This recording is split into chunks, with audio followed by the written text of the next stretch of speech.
Every student is a story, and sometimes they are extraordinary stories of perseverance and resilience, bounce back.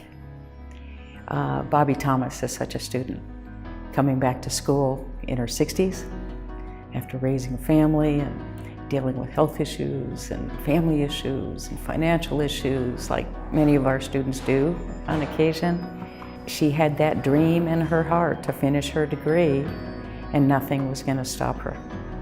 And I'm sure there were some tears along the way, usually over math tests, but she persisted. And she is a remarkable example of that perseverance, and actually very much an inspiration to our younger students that if she can do it, I can do it too.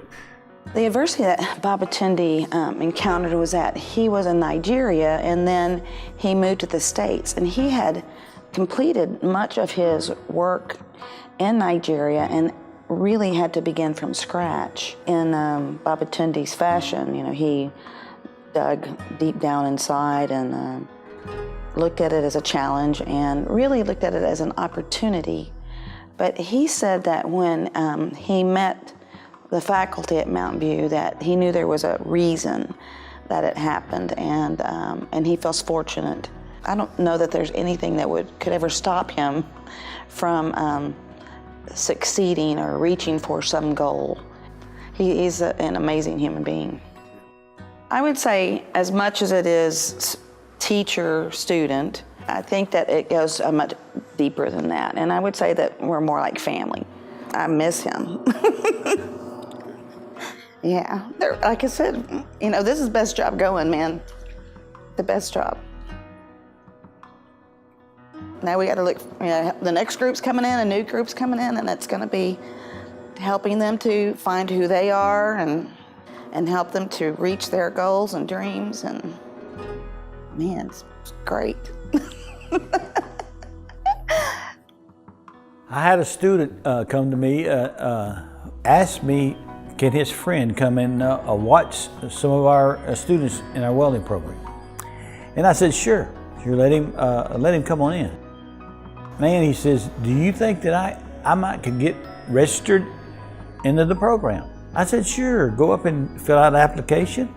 His friend looked at me and he says, he left his glasses out in the car. He says, can I go up there with him and help him? I said, sure, man, then go on up there with him and help him. I got him enrolled, and sure enough, I had him in class. He would ask me some kind of questions that he had supposed to read in the book. So I started reading some of the pages to him, and he was really picking them up. Man, he says, this is the best class I've ever been in. He says, I got something to tell you. I said, what is it? He says, I only went to the 3rd grade. I said, so you're having problems developmental reading, right? Reading? He says, I can't hardly read at all. He said, and I'm a minister. And I said, what? He says, yes, I'm a minister. I said, well, how do you preach your sermons if you can't read? And he says, my wife has a tape, and she tapes it. I listen to it, I memorize it, and I preach. His name is Teague. He's 66 years old, ladies and gentlemen.